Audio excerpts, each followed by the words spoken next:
21ஆம் நூற்றாண்டில் பிரபலமாகி வர்ற ஒரு நிகழ்வு தான் சுய திருமணம். இந்த சுய திருமணம்ன்றது இப்போ என்னன்னா நிறைய நடக்க ஆரம்பிச்சிச்சு. முன்னாடி ஒரு திருமணம்னா எல்லாத்துக்கும் இன்விடேஷன் கொடுத்து ஒரு பந்தி போட்டு சுவையான விருந்து வச்சு எல்லாரும் மகிழ்கிற மாதிரி நடத்தக்கூடிய ஒரு நிகழ்வை தான் திருமணம் சொல்லுவோம். இப்போ பார்த்தீங்கன்னா அது காலப்போக்கில் வெவ்வேறு விஷயங்களாக மாற ஆரம்பிச்சிச்சு.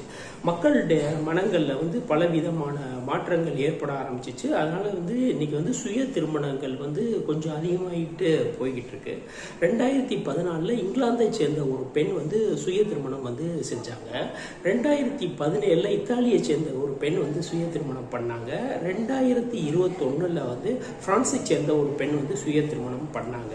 ஸோ 2022 பார்த்தீங்கன்னா இந்தியாவில் ஒரு சுய திருமணம் ஒரு பெண் பிந்துன்ற பெண் பண்ணாங்க. அவங்க இந்து சமய முறைப்படி சுய திருமணம் பண்ணிக்கிட்டாங்க. இதுக்கிடையில பார்த்தீங்கன்னா டிராவல் கம்பெனிகள் என்னன்னா இந்த சுய திருமணத்துக்கான ஒரு பேக்கேஜை உருவாக்குறாங்க. இதன் மூலமா எப்படி கல்லா கட்டுன்ற விஷயத்த நல்லாவே பண்ண ஆரம்பிச்சாங்க. அதுவும் ஒர்க் அவுட் ஆச்சு. சமீபத்தில் பாப்பாடகி பிட்னி ஸ்பியர்ஸ் பார்த்தீங்கன்னா தன்னைத்தானே சுய திருமணம் செய்துக்கிட்டதா அவங்களுடைய இன்ஸ்டாகிராம் எக்ஸ் தள பேஜில் அறிவித்தாங்க. ஏற்கனவே அவங்களுக்கு ஒரு 3 மேரேஜ் நடந்தும் எந்த மேரேஜும் அவங்களுக்கு ஒரு திருப்தியே இல்லை. ஒரு மேரேஜ் பார்த்தீங்கன்னா அவங்களுடைய இளம் பருவ தோழரை கல்யாணம் பண்ணாங்க. அது இமிடியேட்டாக 55 மணி நேரம் தான் நீடிச்சிச்சு. அதுவும் அப்படியே முடிஞ்சிடுச்சு.